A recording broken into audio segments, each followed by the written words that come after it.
Malaking problema ang kinakaharap ni Kit Jimenez sa PBA, maaaring maban mga idol sa nasabing liga pag tinuloy niya ang paglalaro sa Zamboanga Valiente sa Dubai Invitational. Samantalang injury update muna tayo mga idol para sa ating Gilas boys na si Kai Sotto. Halos 18 days na mga idol ang nakalipas na may injury si Kai sa Japan B-League, pero as of now mga idol hindi pa rin siya nag-undergo ng surgery dahil sa patuloy na pamamaga. Kaya hihintayin munang mawala yung pamamaga ng kanyang natamong injury bago mag-undergo ng medical operation.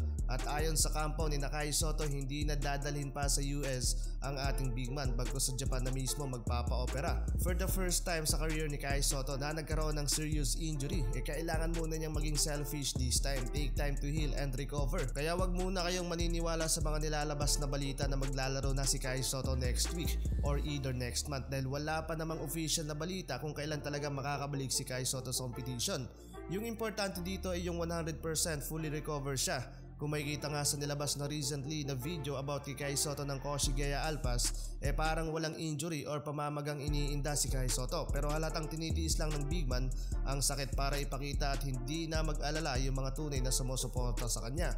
Get well soon para sa ating big man. Samantalang para naman kay Kevin Kiambao, bote lang daw ng sojo ang katapat ng injury niya. Pabirong caption ni KQ sa kanyang social media post. Pero sooner or later makakapaglaro na din siya para sa Sono Sky Gunner sa Korean Basketball League. Samantalang eto mga idol, nakakalungkot na balita para sa career ni Kit Jimenez pag nagkataon na matuloy siyang maglaro para sa Zamboanga Valiente sa kanilang paglahok sa Dubai Games, maaaring maban siya sa PBA. Eto na pa naman sana yung pagkakataon ni Kit na masimulan niya ang kanyang panibagong career sa basketball at magpakitang gilas simula nang mabangko siya sa San Miguel Beermen. Pero bago yon, may malaking problema munang kakaharapin si Kit. Ayon sa source ng Spin.ph, na-cleared na si Kit at na-release na ng San Miguel Beermen from the remainder sa kanyang 3-year contract na magtatapos sana sa December 2025. Pero natanggap pa nga niya daw mga idol ang kanyang final paycheck, pero hindi daw nakakapag-secure ng clearance from PBA. Ito yung tinatawag na Uniform Players Contract, kung saan tatlong parties ang nagkaroon ng agreement dito. Players, yung kanyang koponan at ng liga.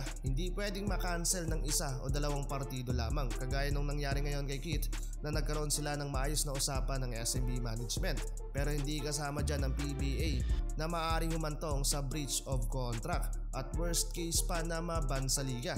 Kung unahin ni Kit Jimenez yung pagkuha ng clearance sa PBA, hindi siya makakapaglaro sa Dubai at mawawala yung 150,000 na sasahurin niya sa Zamboanga Valientes. At kung isusugal ni Kit yung PBA, magkakaroon pa siya ng long-term deal sa Valientes plus garantisado yung mahabang playing time sa kupunan. Sa iyong palagay at opinion mga idol, tama nga ba yung magiging desisyon ni Kit na i-give up yung PBA? I-comment mo na yan sa ating comment section.